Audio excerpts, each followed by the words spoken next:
வணக்கம் மோயின். வணக்கம் ஜெகன். முஸ்பாதி சொந்தங்களுக்கு வணக்கம். இன்று முக்கியமாக பல விடயங்கள் பற்றி பார்க்க போகின்றோம். அதில் முக்கியமாக சிறிதரன் மற்றும் கயேந்திரகுமார் அவர்களுடைய கூட்டணி என்று சொல்வதை விட இப்போ சில விஷயங்களில் அவர்கள் இணைந்து செயற்படுவதை பார்வையுடைய மாதிரி. நேற்றைய தினம் ரெண்டு முக்கியமான விடயம் நடைபெற்றது. ஒன்று வந்து நெல்லியடியில் தமிழரசு கட்சி பாரிய தீப்பந்த போராட்டம் நடத்தியிருந்தது. அதுக்கு நூற்றுக்கணக்கான பொதுமக்கள் கூட கலந்து கொண்டிருந்தார்கள். அதே நேரத்தில் தமிழ் தேசிய பேரவை, இப்போ உங்களுக்கு தெரியும் தமிழ் தேசிய பேரவை என்று பார்த்தா தமிழ் தேசிய மக்கள் முன்னணி வரும். அதே மாதிரி ஸ்ரீகாந்தா மற்றும் சுரேஷ் பிரேமச்சந்திரன் அவர்களுடைய அந்த அணியினர் வருவார்கள். அப்போ சுரேஷ் பிரேமச்சந்திரன், சிவாஜிலிங்கம், ஸ்ரீகாந்தா போன்றவர்கள் அந்த அணியில் வருகிறோம். அப்போ இவர்கள் இந்த என்ன ஒரு கருத்தரங்கு மாதிரி கருப்பு ஜூலை சம்பந்தப்பட்ட ஒரு கருத்தரங்கு அல்லது விவாத நிகழ்ச்சி மாதிரி அந்த நிகழ்வுக்கு சிறிதரன் அவர்கள் கலந்து கொண்டிருக்கிறார். ஆனால் தமிழரசு கட்சி ஆயத்தம் செய்த நடத்திய தீப்பந்த போராட்டத்துக்கு சிறிதரன் அவர்கள் கலந்து கொள்ளவில்லை. இருந்தாலும் அந்த அந்த போராட்டம் பெரிய அளவில் பேசப்படலை. தீப்பந்த போராட்டம் அது மட்டும் இல்லாமல் தமிழரசு கட்சி சார்ந்த பேர்களும் அதில் பெரிதாக தமிழரசு கட்சி நடத்தினதுன்றது வெளித்தெரியவில்லை. இருந்தாலும் கூட அதை கொஞ்சம் அந்த போராட்டங்களை இவர் நிராகரிச்சிருக்கிறாரா இல்லை இந்த போராட்டத்தில் கலந்து கொள்ள வேண்டியதை விட்ட விருப்பமும் முக்கியத்துவம் கொடுத்திருக்கிறாரோ இது முக்கியமாக இருந்ததோ என்று தெரியவில்லை. அது அவருடைய விருப்பம் தான். இந்த போராட்டத்தில் கலந்து வெளிப்படையாக தெரிந்தபடியும் ரெண்டு கட்சியினர்களும் ரெண்டு தனி அணியினருக்கும் பனிப்போர் ஒன்று நடைபெற்று வருகிறது. சுமந்திர அணியும் சிறிதர் அணியினருக்கும் இடையில ஒரு பனிப்போர் அதுவும் நடக்கிறது. அதே நேரத்தில் தமிழரசு கட்சியா இல்ல கயேந்திரகுமார் அணியா என்ற ஒரு பனிப்போரும் நடைபெற்று வருகிறது. அது எலெக்ஷன்லயும் சரி, எல்லா கொள்கை ரீதியாகவும் சரி, எல்லா ரீதியிலையும் ஒரு பனிப்போர் நடைபெற்று வருகிறது. இந்த சூழ்நிலையில சொந்த கட்சிக்கு செல்லாமல் மற்ற கட்சிக்கு சென்றிருக்கிறார் ஒரு விமர்சனம் இருக்கு. அந்த முன்னே காலகட்டங்களில் தமிழ் தேசிய கூட்டமைப்பாகங்கிற பொழுது இந்த பொது நிகழ்வுகளை தமிழ் தேசிய கூட்டமைப்பாக முன்னெடுத்து சென்றாங்க. பிரிஞ்சா பிறகும் கூட சில இடங்களில் அவர்கள் ஒன்று சேர்ந்தான் சில விடயங்களை செஞ்சாங்க, சில பொது நிகழ்வுகளை. ஆனால் இப்போ அதற்கு பிறகு கட்சி சார்ந்து பிரிய வலிக்கிறார்கள். இவர்கள் தையிட்டி போராட்டத்தை முன்னெடுக்கிறார். அதே நேரத்தில் தையிட்டி போராட்டத்தில் மற்ற கலந்து கொள்ள முடியும். ஏதோ ஓரிரு சீரிய பெரிய கட்சியினருடைய போராட்டமாக மாறிவிட்டது. அந்த அந்த கட்சி ஒரு சில இடங்களில் மட்டும் தமிழரசு கட்சி பங்கு பெறும். சில பெரிய போராட்டங்களில் தையிட்டி நடக்க பங்கு பெறும். அண்மையில் நடந்த செம்மணி போராட்டத்தில் கூட எல்லா கட்சியிலும் ஒன்றிணைந்திருந்தார்கள். ஆனால் இதுவரை காலம் தையிட்டி போராட்டத்துக்கு எல்லா கட்சியிலும் ஆரம்ப கட்டத்தில் ஒன்றிணைந்து போராடினார்கள். பிற்பட்ட காலங்களில் அது ஒரு தனி கட்சியினுடைய போராட்டம் என்பது அடையாளப்படுத்தப்பட்டிருந்த மாதிரி என்ற ஒரு விமர்சனம் ஒன்று இன்றளவும் இருக்கு. அது பிறகு இந்த சில போராட்டங்களை கொஞ்சம் தனித்தனியாக செய்யக்க மக்கள் மத்தியில் ஒரு குழப்பம் ஒன்று ஏற்படும். அது மட்டும் இல்லாமல் இந்த பெருந்திரனான மக்களை அந்த அந்த நிகழ்வுகளில் காண முடியாமல் இருக்கு. பிரச்சனையே அது மக்களுடைய பிரச்சனைக்காக போராடினாலும் ஒரு தனி கட்சி அதை எடுத்து செல்லும் போது அது என்ன மாதிரி மாற்றமடைந்தது, அது ஒரு கட்சியினுடைய போராட்டமாக தான் மாற்றமடையுமே தவிர மக்கள் போராட்டம், மக்களுடைய தேவைகளை தீர்த்து கொள்ளக்கூடிய ஒரு போராட்டமா மாறுமா என்பதை கேள்வி அங்கே வருது. அது மட்டும் இல்லாமல் நான் சொல்கிறேன் என்னடா அம்மாவின் இந்த கருப்பு ஜூலை போராட்டம் என்று தமிழர்களுக்கு பொதுவான ஒரு நிகழ்வு. இப்போ அதை ஏன் அனைத்து கட்சிகளும் சேர்ந்து இப்போ அதில் கட்சி சார்ந்த கொள்கை அளவில் மாற்றங்கள் ஏற்படாதானே? கருப்பு ஜூலை தமிழர்களுக்கு எதிரான போராட்டம்ன்றதை சைக்கிள் கட்சியும் ஏற்றுக்கொண்டிருக்கு, வீட்டு கட்சியும் ஏற்றுக்கொண்டிருக்கு. ஏதோ ஒரு வகையில் அதை ஏற்றுக்கொள்ளப்பட்ட விடயங்கள். இதிலேயே வேறு அரசாங்கத்தை சார்ந்த ஒரு கட்சி வாரது ஏற்றுக்கொள்ள முடியாத ஒரு விடயமாக இருக்கும். இதே ஏற்றுக்கொண்ட சில விஷயங்களை சேர்ந்து செய்கிறதுக்கு இங்கே பிரச்சனை வருது. என்ன சொல்கிறேன், இது அந்த சேர்ந்து செயற்பட்டால் வருங்காலத்தில் அந்த என்னன்னு சொல்கிறது வாக்குகளை இழக்க வேண்டி நேரிடுமா என்ற ஒரு பிரச்சனை ஒன்று இருக்குது. மற்றது இவருடைய பிரச்சார மேடைகளில் கூட அவர்களுடைய கொள்கையை இவர்கள் விமர்சிப்பதை விட தனிப்பட்ட தாக்குதல் அதிகமாக தாக்குதலை நடத்தி விட்டுட்டு ஒருவருக்கு ஒருவர் முகத்தில் முழிக்கிறது. அப்ப நாங்கள் அரசியல் மேடைகளில் கதைக்கும் போது தனிப்பட்ட தாக்குதலை தவிர்த்து கொள்கை ரீதியான தாக்குதலை மேற்கொள்ளும். விமர்சனம் அவருடைய கொள்கைக்கோ அல்லது அவருடைய செயற்பாட்டுக்காக இருக்கலாமே தவிர ஒரு தனி மனித தாக்குதலை நடத்தி விட்டு நாங்கள் ஒருவருக்கு ஒருவர் அப்படி பார்க்கறது. அப்ப ஜெகனை பற்றி நாங்கள் ஒரு தப்பாக ஆக்கி போட்டு இதுல வீடியோ எடுக்கலாம். இது ஒரு ஒற்றுமையாக சில விடயங்கள் இருந்தால் கருப்பு ஜூலை என்று பொதுவான விடயங்களாக இருந்தாலும் அது இணைவதற்கு இணைவதை தடுப்பதற்குரிய வாக்கு வங்கிகள். அப்போ இணைவதை தடுப்பதற்கு வாக்கு வங்கின்றது ஒரு சிஸ்டமேட்டிக்கலாக இருந்தால் சரி. இது என்னது கட்சி சார்ந்த பிரிவு. இதே ஏற்றுக்கொள்ள முடியாத நிலைமையில் தான் இருக்கு. இருந்தாலும் கூட இந்த கட்சிக்குள்ளேயே சுமந்திரன் அணி, சிறிதரன் அணி தனித்து நிகழ்வுகளை நடக்கிறதும். உதாரணமாக இந்த கட்சி பிரச்சாரங்களில் கூட உள்ளூராட்சி மன்ற சபை கட்சி பிரச்சாரங்களில் கூட கிளிநொச்சியை தனிப்பட்ட ரீதியிலேயே அவர் பார்க்க வலிக்கிட்டார். அதே மாதிரி ஜாழ்ப்பாணத்துக்கு தனிப்பட்ட ரீதியிலேயே யார் பார்க்க வலிக்கிட்டார்? சுமந்திரன். ஆனால் சுமந்திரன் கிழக்கு மாநிலத்தில் நடக்கிற பிரசங்களில் கலந்து கொள்றார். விளங்க நான் சொல்ல சுமந்திரன் கிழக்கு சாணக்கியனோட கைகோர்த்து கிழக்கு மாநிலத்தில் நடக்கிற பிரசங்களில் கைகோர்க்கிறார். சாணக்கியன் இங்கே வார வடக்கில் நடக்கிற பிரச்சாரங்கள். இதே நேரத்தில் இன்னொரு முக்கியமான விடயத்தையும் நாங்கள் பார்க்க வேண்டும். நேற்றைய தினம் முக்கியமாக மாவை சேனாதிராயா அவர்களுடைய நினைவு நாள் 6வது மாதத்துக்குரிய நினைவு நாள் நேற்றைய தினம் அனுஷ்டிக்கப்பட்டிருந்தது. அந்த அனுட்டிப்பு நிகழ்வுக்கு போயிருந்த ஸ்ரீதரன் அவர்கள் பல விஷயங்களை சொல்லியிருந்தார். இப்போ மாவை சேனாதிராஜா கட்சிக்கு என்ன விஷயங்களை செய்திருந்தார் என்று சொல்லிட்டு இந்த விடுதலை புலி தலையில் பெரும் தாக்குதலுக்கு உட்படுத்த இயலாத நிலைமைக்கு போயிருந்த உயிரை இழக்கக்கூடிய நிலைமைக்கு கூட போயிருந்தார்கள். அது அந்த தாக்குதலை நடத்தியவர்கள் கூட இபிடிபினர் என்று சிறிதரன் அவர்கள் சொல்லியிருக்கிறார். இபிடிபியினர் வந்து ஊர்வாத்துறைக்கு சென்ற இடத்துல பலமாக தாக்குதல் நடந்துட்டு அவர் இறந்து போய்விட்டாருன்னு நினைத்து விட்டோம். ஏதோ அதிர்ஷ்டமாக உயிர் தப்பியிருந்தார் என்ற விஷயத்தை சொல்லிட்டு மட்டும் இல்லை, பிற்பட்ட காலங்கள் கடைசி காலங்களில் வந்து மன ரீதியாக அவருக்கு உளைச்சலை ஏற்படுத்தக்கூடிய பல விடயங்கள் நடைபெற்றிருந்தது. அவர் உடல் ரீதியாக கொஞ்சம் சமநிலை இழந்ததுக்கு இந்த தாக்குதல்லாம் காரணம். ஆனால் மன ரீதியாக அவர் வந்து பாதிக்கப்பட்டதுக்காக வந்து நிறைய பேர் காரணம். கருத்தின்படி பார்த்தோம்னா உட்கட்சி பூசல் தான் அவருடைய மனநிலையை குழப்பியது. அதில் இன்னொரு விஷயத்தையும் சொல்றார், இயற்கை கட்டாயம் அவர்களுக்கான நீதியை பெற்றுக் கொடுக்கும். உதாரணமாக சொல்ல போனால் ஒரு கட்டத்தில் வந்து மத்திய குழு கூட்டம் நடைபெற்றிருந்தது. தமிழரசு கட்சியினுடைய மத்திய குழு கூட்டம் நடைபெறும் போது சாணக்கியன் அவர்கள் அவர் இப்போ தலைவர் இல்லை தானே, அவருக்கு நாங்கள் வெயிட் பண்ண வேண்டிய அவசியம் இல்லை, நாங்கள் தொடங்குவோம் என்று கூட சொல்லியிருந்தார். அதே ஏற்பட்டிருந்தது. உண்மையிலேயே மாவை சேனாதிராஜா கூட முதல் தலைவர் சம்பந்தமான விடயங்களை பற்றி கேட்க அதை மறுத்துட்டு திருப்பி கடிதம் மூலமான விடயங்களை திருப்பி கோரிக்கை விடுத்திருந்தார். அந்த கடிதம் கிடைக்கல என்று சத்தியமூர்த்தி சொல்லியிருந்தார். இப்படி நிறைய பிரச்சனைகள் தொடர்ந்து நடந்த வண்ணமே இருந்தார். முதல் செயலாளராக இருக்க சத்தியமூர்த்தி சொல்லியிருந்தார், சத்தியலிங்கம் சொல்லியிருந்தார். இப்படியாக நிறைய விடயங்கள் நடக்க இந்த சிவமோகன் அவர்கள் அந்த மத்திய குழு கூட்டத்துக்கு இன்னும் ஒரு 10 நிமிஷம் வெயிட் பண்ணி பார்ப்போம், வரட்டும் வந்த அப்புறம் தொடங்குவோம் மண்டேக்க சாணக்கியன் திடீரென்று போகிறார். போய் இப்படி தொடங்கலாது தலைவர் இல்லை தானே என்ற விஷயத்தை சாணக்கியன் சொல்கிறார். அதை இவ்வாறு விமர்சனங்கள் முன்வைக்கப்பட்டது, அவர் மீது விமர்சனங்கள் முன்வைக்கப்பட்டது. அப்போ சாணக்கியன் இன்றைக்கு கிட்டத்தட்ட சாணக்கியன் சுமந்திரன் எல்லாரும் ஒரே அணியினர், சிபிகே சிவஞான அவர்களும் ஒரே அணியினர். அப்போ அந்த வகையில் இவர்கள் அந்த தண்டனை கிடைக்கும் என்று யாரை சுட்டி காட்டுறார்? சாணக்கியனை தான் நேரடியாக அல்லது சுமந்திரனையோ நேரடியான ஒரு சுட்டி காட்டலாம் இருக்குமோன்ற கேள்வியும் எழுகிறது. ஏனென்றால் உள ரீதியான தாக்குதல் நடத்தியவர்கள் என்று அன்றைய காலத்தில் விமர்சிக்கப்பட்டவர்கள் யார் என்றால் இவர்கள். அப்போ இவரைத்தான் சிறிதரன் அவர்கள் நின்று கூறுகிறாரா என்ற ஒரு சிந்திக்க தோணுகிறது. அது மட்டும் இல்லாமல் அண்மையில் இப்போ நடந்ததுக்கு முதல்ல ஒரு இரங்கல் சபை ஒன்று நடந்தது. அதாவது மறைந்து போன பாராளுமன்ற உறுப்பினர்கள் சம்பந்தமான ஒரு இரங்கல் சபை ஒன்று நடந்தது. அதற்கு சாணக்கியன் அவர்கள் மாவை சேனாதிராஜாக்கு இரங்கல் தெரிவிக்கின்றார். ஆனால் முன்னே காலகட்டங்களில் ஒரு பெரிய பிரச்சனையாக மாறிவிட்டது. நினைவு அஞ்சலி செலுத்துவது வந்து ஒரு மனிதநேயமான ஒரு விடயம் தான். அவர் எதிரியாக இருந்தாலும் சரி, துரோகியாக இருந்தாலும் சரி, இறந்து விட்டால் அவரை மன்னிப்பது வந்து தமிழர்களுடைய பண்பாடு அல்ல மனிதநேயத்துடைய பண்பாடு என்று கூட பார்க்கலாம். அப்போ அந்த வகையில் உண்மையிலேயே எதையும் மறக்க இயலாது, ஆனால் மன்னிக்கலாம் தானே என்று சாணக்கியன் அவர்களுக்கு மறக்க இயலாது. அதை சொல்கிறார் இவர். அவர் மக்கள் நினைச்சு உன்னால மறக்கலான்னு சொல்லி என்னது மறக்கிறது, எனக்கு என்னது மாமனா மச்சான் அதை அப்போ அந்த வகையில் பேசுகின்ற பொழுது இப்போ சாணக்கியன் அவர்கள் அப்போ இந்த உட்கட்சி போரினை தவிர்க்கலாமே என்கின்ற ஒரு கேள்வி வந்து எல்லா டைமும் இருக்குது. ஏனென்றால் கட்சி என்றேக்க அங்கே மக்கள்லாம் முன்னிலைப்படுத்தப்படுகின்றார்கள். அப்போ மக்கள் உட்கட்சி பிரச்சனையை தவிர்க்காமல் போகுங்கோ, இதெல்லாம் செய்யுங்கோ. ஆனால் மக்களுடைய பிரச்சனை என்று வரும்போது உங்களுடைய கொள்கைக்கு ஏற்ற மாதிரி இருங்கோ. தமிழ் தேசிய மக்கள் என்ற அந்த நிலைப்பாட்டில் இருக்க வேண்டியது ஒரு அவசியம். ஏன்னா நீங்கள் தமிழ் தேசியத்தை வைத்து தான் அரசியல் செய்கிறீங்க. அப்போ அந்த அரசியல் செய்து கொண்டு தமிழ் தேசியத்துக்கு எதிராக நீங்கள் சில விஷயங்களை செய்ய முடியாது தானே. அல்லது தமிழ் தேசியத்திற்கு எதிராக செயற்பட்டவர்களுடன் நீங்கள் இணைந்து பயணிப்பதன் அர்த்தம் என்ன?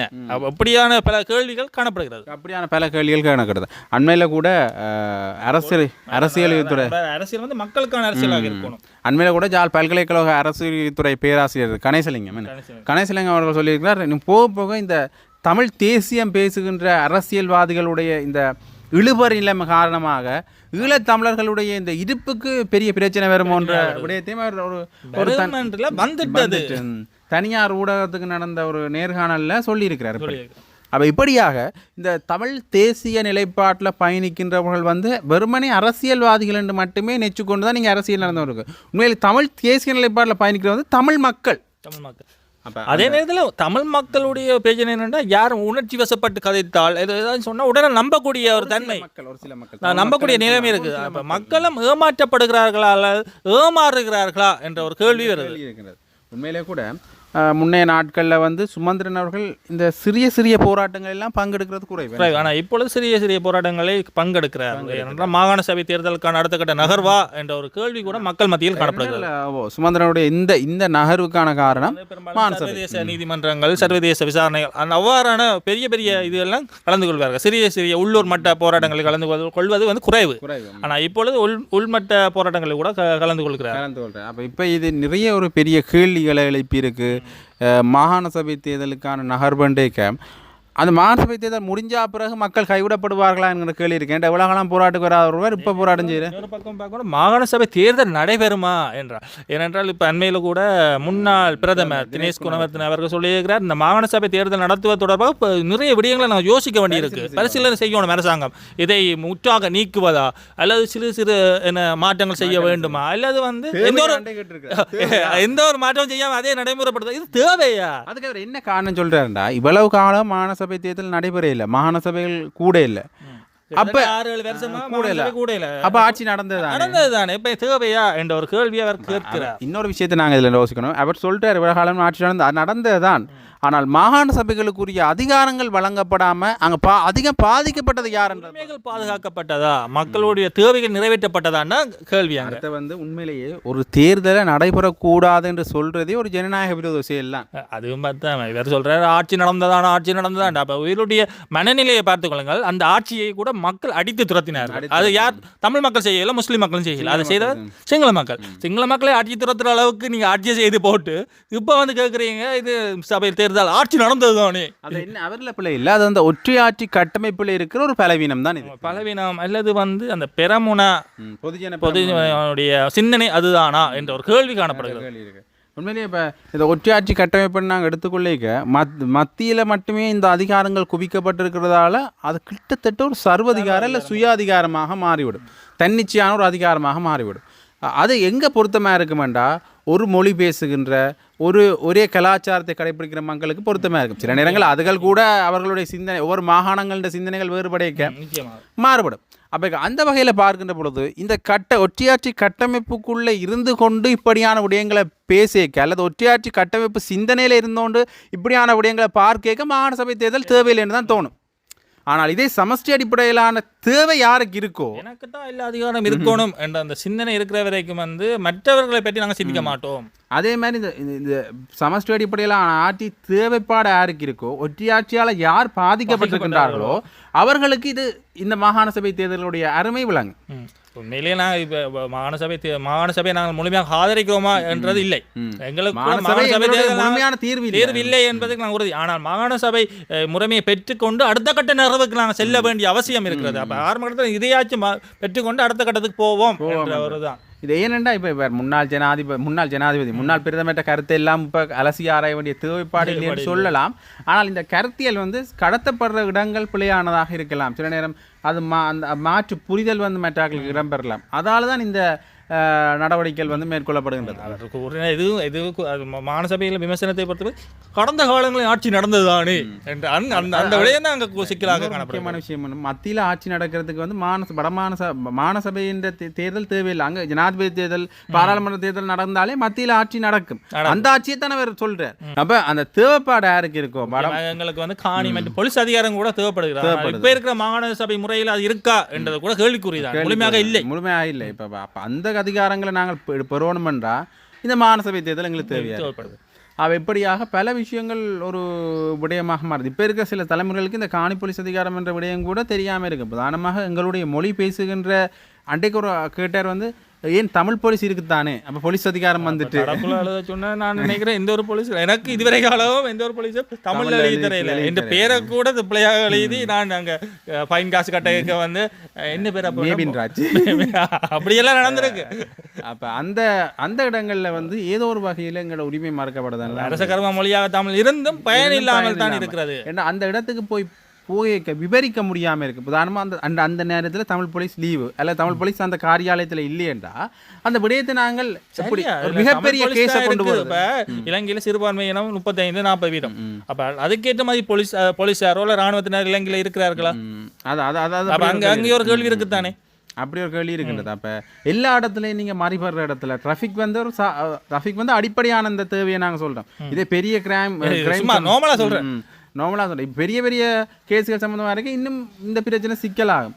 அப்போ மறிக்கிற இடத்துல எல்லாம் தமிழால் எழுதணும் வாங்க ஃபோன் பண்ணி கொடுக்க ஒரு மாதிரி ஒரு வீதியை கடக்கும்போது பிள்ளையா கடந்துட்டோம். அப்போ எழுத வேண்டியது வீதியை அதுக்குரிய என்ன தவறு என்ன எழுதியிருக்கிறாரு கூட எங்களுக்கு தெரியும். அவர் எழுதி நாங்கள் ஃபைன் காசு கட்டைக்கு தான் தெரியும் இதெல்லாம் நடந்திருக்கா. சில கோட்ஸுக்கு கூட போன கதைகள் இருக்குங்கிற என்ன தவறு செஞ்சிருக்கு என்ன தவறு செய்திருக்கோம் என்றது கூட அறியாமல் போயிருக்கிறார்கள். இவ்வாறான பிரச்சனைகள் காணப்படுது தானே அடிப்படையில். அப்போ நாங்கள் இதில் சொல்லலாது போலீஸ் இருக்காரு, தமிழ் போலீஸ் இருக்காரு, எத்தனை பேர் இருக்கிறார்கள், எத்தனை பேர் அது பேர்கள் தமிழில் கதைக்கிறார்கள். தமிழில் கதைக்கிறார். இந்த அளவுக்கு எங்க பிரச்சனை போய் சேருது. அதுல பிரேக் ஆகுறது என்ன, பிரேக் ஆகிறதுக்கு காரணம் என்ன? மொழிதான். சில இடத்துல முரண்பாடு. டிராபிக் போலீஸ் வந்து நல்லதுக்காக சொல்லி செய்திருந்தா கூட அவர் என்ன சொல்றாரு எங்களுக்கு தெரியாது, நாங்க என்ன சொல்றோம் அவருக்கு தெரியாது. அப்ப இவ்வாறான பிரச்சனைகள் கூட காணப்படுது. தேவையற்ற முரண்பாடுகள் ஏற்படுகிறது. அதுக்கு இன்னொரு சொல்யூஷன் எல்லாரும் தமிழ் படிக்கணும்ன்றது, அல்லது எல்லாரும் சிங்களம் படிக்கணும். சிங்களம் தமிழும் எல்லாரும் அரசு அதிகாரி நல்ல விஷயம்தான். ஆனால் எந்த அளவுக்கு புரிதலோட படிக்கிறார்கள் தான் பிரச்சனை. அதுவும் வற்புறுத்த முடியாது. நான் சின்னலேருந்து படிச்சவன் வந்து தமிழ், சின்னலேருந்து படிச்சவன் வந்து சிங்களம். அதே நேரத்தில் ஒரு சிங்களத்தில் வேலைக்கு போகணும் எனக்கு சிங்களம் தெரிஞ்சிருக்கணும் அவசியம் கட்டாயம் இருக்கு. அதே நேரத்தில் வந்து தமிழகத்துக்கு ஒரு ஆள் வரும்போது அவருக்கு தமிழ் தெரிஞ்சிருக்கணும். சாதாரண பாமர மக்களுடைய உரையாடக்கூடிய மொழி அவருக்கு தெரிஞ்சிருக்க. அப்போ அது ஒரு பெரிய பிரச்சனையாக இருக்கிறது. அதை அவர்கள் சில பேர் பிடிச்சிருக்கணும், சில பேர் பிடிக்க மாட்டேன் தமிழ் ஈஸியாக. அப்போ அவர்களுக்கு ஒரு நடைமுறை சிக்கல் ஒன்று இருக்கின்றது. இதுக்குத்தான் இந்த காணி போலீஸ் அதிகாரி 40% சிறுபான்மையினம் இருந்தால் தமிழ் பேசுவோர் இருந்தால் நீங்கள் 40% போலீஸ் வடக்கு கிழக்கில் வந்து பெரும்பாலான அதிகாரிகளை தமிழில் போடுங்க. அப்போ அது ஒரு முக்கியமான அதிகாரிகளை அது ஒரு பெரிய சிக்கலாக இருக்குது. உதாரணமாக நீங்கள் இப்படி எடுத்துக்கொள்ளுங்கள். இப்போ ஒரு ஆசிரியர் ஒருவர் பணியாற்ற வருகின்றார். சிங்கள ஏரியாவில் இருக்க சிங்களம் தெரிந்த ஒரு கணித ஆசிரியரை நீங்கள் வடமாகாணத்துக்கு மாற்றலாகி கொடுக்கின்றீர்கள் என்றால் அவர் என்னென்று அந்த மொழியை சரியாக பிள்ளைகளுக்கு அந்த கணித பாடத்தை படிப்பார் என்ற ஒரு கேள்வி இருக்கின்றது. சிங்களம் மட்டுமே தெரிந்த ஒரு ஆசிரியர், கணித ஆசிரியரை நீங்கள் இங்கே மாற்றலாகி வருங்க, அப்படி சந்தர்ப்பம் இல்லை. உதாரணம் இனவாதம் சொல்லுவாங்க. நான் இன்னொரு பாடத்தில் தமிழ் படித்த ஒரு கணித ஆசிரியரை சிங்கள இடத்துக்கு கொண்டு என்ற கேள்வி இருக்கு. அது சரியாக படிப்பாரா சிங்களத்தில்? அது வந்து அந்த பிள்ளைகளுடைய உரிமை முறைகள் தானே. அப்போ அது அப்படியான சந்தர்ப்பங்கள் இல்லை என்றாலும் கூட அந்த மாகாண ரீதியான அல்லது மொழி ரீதியான விண்ணப்பங்கள்லாம் அங்கே கொடுக்கப்படும். ஏற்கனவே விண்ணப்பம் கொடுக்க தங்களோட மொழியை சொல்லிடணும். அது நடக்கல. இப்படி நடந்தால் என்ன செய்கிறது? அதுதான் இங்கே நடந்தது. இதுக்கு தான் நாங்களுக்கு சமஷ்டியை தாருங்கள். சமஷ்டி என்பது வந்து சிறுபான்மை இனத்துக்கு மட்டும் இல்லை, பெரும்பான்மை இனத்துக்கு கூட தேவைப்படாது. பல கிராமங்கள் வந்து மத்திய அரசு எட்டி கூட பார்க்காத இடங்கள் காணப்படுகிறது. சில இடங்கள் முன்னைய காலங்களில் வந்து ஜனாதிபதியாக இருந்தவர் தன்னுடைய இடத்தை, தன் பிறந்த பிரதேசத்தை தான் பெரும்பாலான ஒரு அபிவிருத்தி செஞ்சார். சர்வதேச விமான நிலையத்தை கூட அங்கே போய் செய்திருந்தார். இதற்கெல்லாம் என்ன காரணம்னா இந்த ஒற்றையாட்சி, ஒரு இடத்துல வந்து அதிகாரம் பகிர்ந்து குவிந்திருப்பதால் வந்த விளைவு தான். அடிப்படையிலான எங்களை நாங்களே ஆளக்கூடிய ஒரு உரிமை. இதே நேரத்தில் நாங்கள் கூட்டு சமஷ்டி என்ற இன்னொரு விடயமும் இருக்கு. அது தந்தாலும் இன்னும் நல்லதான். சமஷ்டியை தாராங்க இல்லையே, மாகாண சபையை தாராங்க இல்லை. இந்தியாவில் இருக்கிற சமஷ்டி அடிப்படையிலான கூட முழுமையான சமஷ்டி இல்லை, ஒரு அரைகுறை. அதே இங்கே கிடைக்கிறது பெரிய சிக்கலா தான் இருக்குன்றது ஒரு பெரிய பிரச்சனை தான். அதுல ஒரு சின்ன ஒரு பகுதி தான் இந்த மாகாண சபை. அந்த மாகாண சபை கூட இல்லையா இருக்கா இல்லையா என்றதான் பிரச்சனை. சரி, அடுத்த இவ்வாறு இன்னொரு பிரச்சனை கேட்க இன்னொரு அடுத்ததாக வந்து இந்த நல்லூர் சம்பந்தமான பிரச்சனை. வீதிகள் மூடப்படுவதற்கான நள்ளிரவு 12 மணி இருந்து வீதிகள் முழுமையாக மூடப்படுகிறது. அதில் ஒரு சிறிய இடைவெளி உருவாக சொல்லியிருந்தாங்க. அந்த ரியோ மூடப்படுகிற இடத்துல வந்து சின்ன இடைவெளி. அது வந்து எதற்காக என்றால் அந்த கடைகள், அங்கே கடை நடத்துபவர்கள் தங்களுடைய பொருட்களை கொண்டு செல்வதற்காக. மற்றபடி அங்கு நிரந்தரமாக குடியிருப்பவர்கள் அந்த மாநகர சபையில் பலமையாக மாநகர சபையின் அனுமதியுடன் சின்ன ஒரு பாஸ் ஒன்று கொடுப்பார்கள். அதை பெற்றுக்கொண்டு நடமாடலாம். ஆனால் அதே நேரத்தில் மக்களுடைய அந்த போக்குவரத்தை பாதிக்காத, கோயிலுக்கு சென்று வருகின்ற மக்களுடைய போக்குவரத்தை பாதிக்காத வகையில் இருக்க வேண்டும். இன்னொன்று போய் நான் சொல்ல வந்தபடியே வேண்டாம், அந்த பாதையின் அளவு என்னென்று இனிமேல் நிர்ணயிக்கல. அதை ஒரு மாற்றுத்திறனாளி தன்னுடைய வாகனத்தோடு போகக்கூடிய அளவுக்கு அந்த பாதை விட்டால் கொஞ்சம் மகிழ்ச்சியாக இருக்கு. அவர்கள் சுற்றி வர வேலி அடைத்து விடுவார்கள். அந்த வேலி எவ்வாறு அமைக்கப்படுகிறது என்பதுதான் கனகாலமாக விமர்சனத்துக்குரிய ஒரு விடயமாக காணப்படுகிறது. தேர் மற்றும் சனம் அதிகமாக கூடும் நேரங்களில் வந்து அந்த அவர்கள் அமைத்திருக்கிற வேலிக்குள் உள்வாங்கப்படும் மக்கள் தொகை வந்து பெருவாரியாக காணப்படுகிறது. சணல் நெரிசல் வந்து வளமையாகவே தேர் மூட்டம் ஏற்படுகிறது. வளமை அப்போ அதை அந்த சிக்கலெல்லாம் குறைத்து கொண்டால் நல்ல சந்தோஷமாக இருக்கும். உண்மையிலேயே நாங்களும் கூட அகற்ற வேண்டும் அல்லது கொஞ்சம் அகற்றி போட வேண்டும் என்று மனகலமாய் பக்தர்களால் முன்வைக்கப்படுகிறது. இது வந்து உண்மையிலேயே நல்லூர் உற்சவ காலத்தில் நடக்கிற உண்மையிலேயே இது ஒரு வரலாற்று பெருமை வாய்ந்த ஆலயம். இந்த உற்சவத்தை எல்லாருமே வரவேற்கின்றோம். அந்த நேரத்தில் மக்களுக்கு ஒரு ஏதுவான முறையில் அசௌகரியத்தை ஏற்படுத்தாமல் இந்த விஷயங்கள் நடந்து கொள்ள வேண்டும் என்றதான் ஒரு முக்கியமான விஷயமாக இருக்கின்றது. சரி, இப்படியாக தொடர்ந்து அரசியல் பரப்பிலையும் சரி சமூக பொதுவெளியிலையும் சரி செய்திகள் வந்த வண்ணமே இருக்கின்றன. அதே நேரத்தில் இன்னொரு முக்கியமான விடயம் என்னென்று பார்த்தால் நேற்றைய தினம் செம்மணியில் வந்து 5 உடல் மனித எச்சங்கள் வந்து முழுமையாக தோண்டி எடுக்கப்பட்டிருக்கிறது. மொத்தமாக 95 எலும்பு எச்சங்கள் வந்து இதுவரை காலமும் முழுமையாக தோண்டி எடுக்கப்பட்டுள்ளது. நேற்றைய தினம் மனித எலும்பு எச்சங்கள் எதுவும் கண்டறியப்படவில்லை. முந்தநாத்து கண்டறியப்பட்ட அந்த 5 எச்சங்கள் வந்து நேற்றைய தினம் தோண்டி எடுக்கப்பட்டிருந்தது. கிட்டத்தட்ட பல சான்று பொருட்கள் வந்து நீதிமன்றத்தில் கையளிக்கப்பட்டிருந்தது. 46 சான்று பொருட்கள் கிட்ட புத்தகப்பை, துணி, அந்த கை வளையல்கள் அதுகள் எல்லாம் கொடுத்திருக்கின்றார்கள். பால் பொட்டி, பொம்மை எல்லாம் கொடுக்கப்பட்டிருக்கிறது. இப்படியாக நிறைய விஷயங்கள் தொடர்ந்து எங்களுடைய அரசியல் பரப்பில் நடந்த வண்ணமே இருக்கின்றன. அந்த செய்திகள் நீங்கள் தெரிஞ்சு கொள்றதுக்கு முஸ்பாத் சேனலோட நன்றி, வணக்கம். நன்றி.